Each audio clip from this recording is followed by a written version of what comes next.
ഞാൻ ഈ video edit ചെയ്യുന്നത് അത്യാവശ്യം നല്ല രാത്രി ആയിട്ടുണ്ട് കേട്ടോ. രാത്രിയല്ല, പാതിരാത്രി ആയിട്ടുണ്ട്.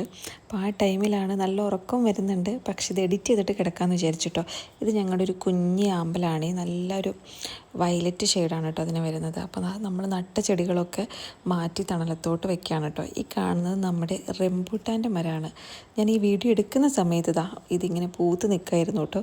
പക്ഷെ ഞാനിത് എഡിറ്റ് ചെയ്യുന്ന സമയത്ത് അതിനകത്ത് കായ ഉണ്ടായി, അത് പഴുത്ത് നമ്മളത് കഴിക്കുകയും ചെയ്തു കേട്ടോ. അപ്പോഴാണ് ഞാൻ ഈ വീഡിയോ എഡിറ്റ് ചെയ്യുന്നത്. സോ ഇതാണ് നമ്മുടെ പറമ്പിൽ നമ്മൾ എല്ലാ ചെടികളും കൊണ്ടുവച്ചിട്ടാണ് കേട്ടോ നമ്മൾ ഓരോന്ന് മാറ്റിക്കൊണ്ടിരിക്കുന്നത്. ഒരാൾ നന്ദുക്കുട്ടൻ ഇവിടേക്കൂടെ നടന്ന്, നല്ല പൊരിഞ്ഞ വെയിലാണ്, പറയാണ്ടിരിക്കാൻ വയ്യ. നല്ല വെയിലുള്ള സമയത്താണ് നമ്മൾ ഈ പരിപാടി ചെയ്യുന്നത് കേട്ടോ. അപ്പോൾ നല്ല വെയിലത്തെ കൂടെയാണ് ആൾ നടക്കുന്നത്. അമ്മ ഓരോ ചെടിക്കും വെള്ളം ഒഴിച്ച് കൊടുക്കുന്നത് കേട്ടോ, വാടാണ്ടിരിക്കാനായിട്ട്. കാരണം അത്രയും വെയിൽ നമുക്കറിയാലോ. ആ സമയത്ത് നമ്മുടെ നല്ല വെയിൽ, നല്ല ചൂടുണ്ടാകുന്ന സമയമില്ലേ, ആ സമയത്താണ് നമ്മൾ ഈ വീഡിയോ